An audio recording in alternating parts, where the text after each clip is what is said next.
myself in a position where it looks like I've lost control of the situation. If you want to be a leader, you have to aspire people, that you're going to make them successful, that you know how to get them to the finish line, that you know how to make them a winning team.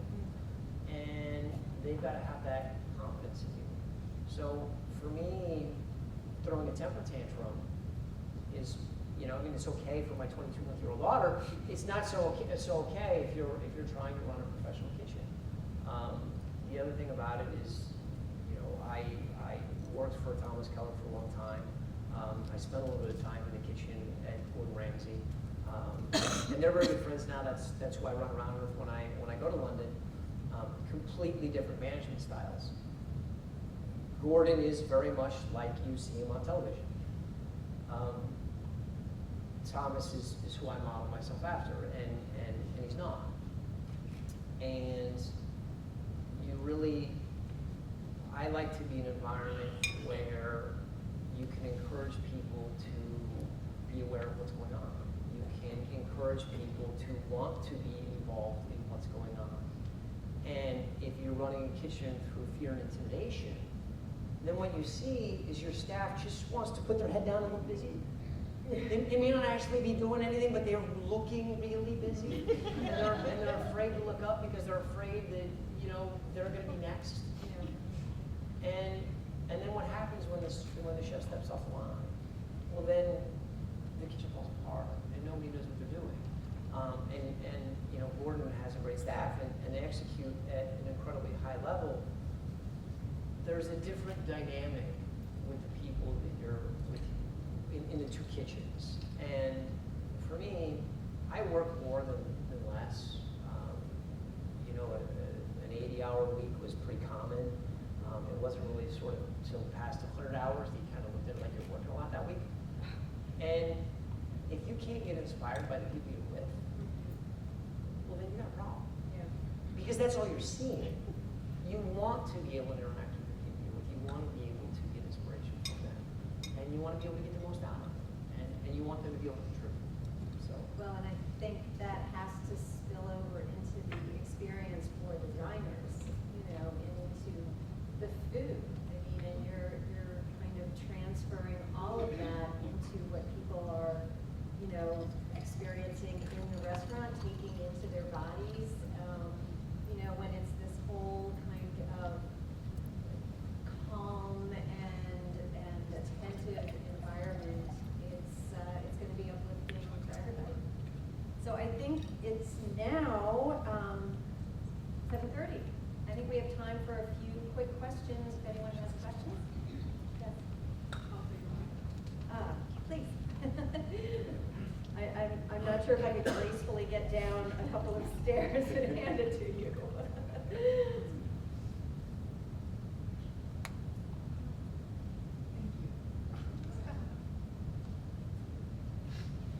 Can you, yes. Yeah, good. Thank you. Thank you for this beautiful topic you chose.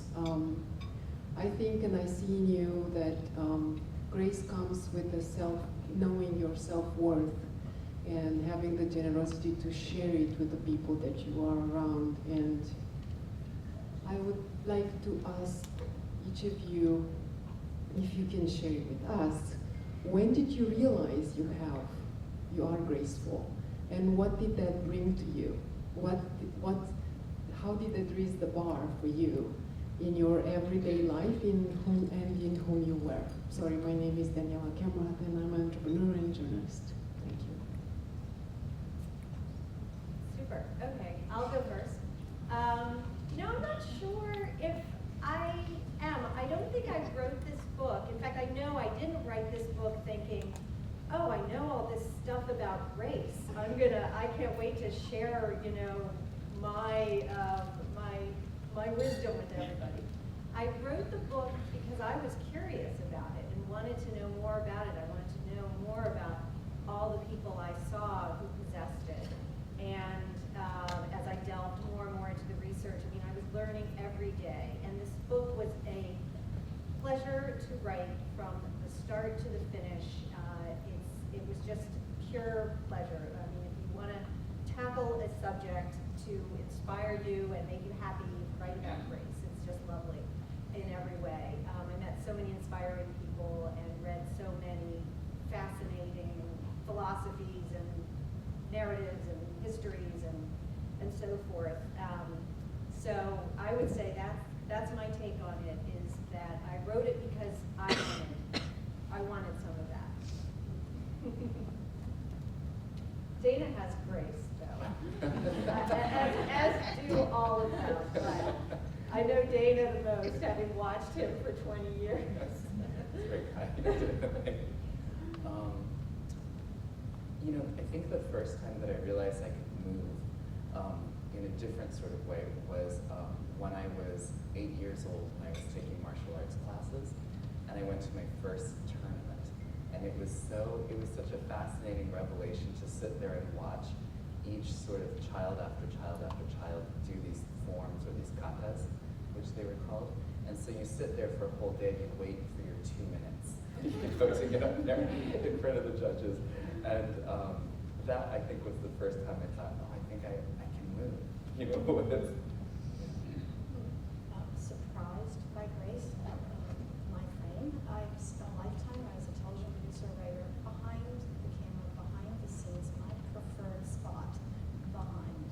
So I was very honored to receive this call. I don't particularly think of myself in a construct. I was surprised by the honor.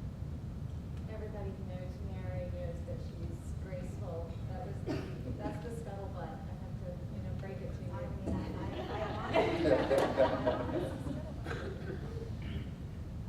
I would agree with a portion of that. Is that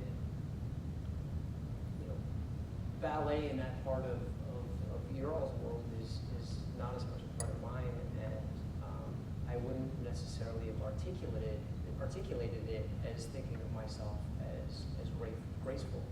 I'm adamant about the fact of making yourself aware in a kitchen environment. When I do get upset or make a point forcefully with cooks, I always make a joke about with the new cooks, they always bump into each other, and you always hear this behind. And it's like, enough already. You should know. You should know where somebody else is and what somebody else is doing. And I always make the joke that, hey, listen, your day's off, maybe you can go, fly an F-14 fighter. They've got this thing called radar, and you'll learn what's around you. But for me, I guess it was a cognizant decision that I need to learn to work more effectively and efficiently in an environment. I think none of us is going to own this. Yeah. The way that you want us to. Oh yeah, Catherine, actually, if I could interrupt to just say, when I spoke to Catherine about this event, she said, yes, I would love to be part of your event. Thank you so much, but please don't put me up on this pedestal as being graceful. That would be so awkward. So now she outs. Yeah. So I think when I think back to being a child, it was realizing what I wasn't good at that then led me to what I was good at, which was ballet and dance. And I thought I wanted to be a gymnast. I quickly got too tall. I never had the upper body strength.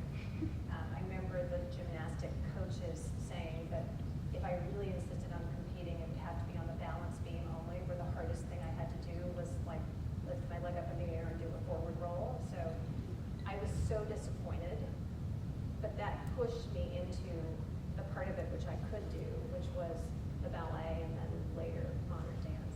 Although I will say one thing, reading your book, I realized something which I think Fraser can attest to. So people think philanthropy that is so easy, all you do is sit in an office and do good things. And in fact, working on education philanthropy in Washington, D.C. for the last 10 years has been highly stressful. And I look at Fraser because he can tell you, he is the AP English teacher at Cardozo High School, and he has been through the wars here as much as anyone has. So I realized reading your book that the reason I don't get unbelievably stressed out if I'm in a room and people are yelling at me, which does happen in this city and the education wars, is that I do what I learned in dance. I just consciously say, all right, I have to breathe in a certain way. And it immediately gives you control over your body, over your, whatever the cortisol levels, the adrenaline is. And I realized reading the book that that helps me in my day job all the time. So it's not a great answer to your question. Excellent. Well, I think that we need to cut it short. I want to let people go if they want to go. We've already gone a little bit over time. I will be happy to take further questions. I'll be signing books. I'm just so thankful to all of you. Just full of gratitude. This has been fascinating for me. I'm very glad that we've been taping it because I want to listen and study what you all have said. It's been so informative and especially inspiring. So thank you all for coming, and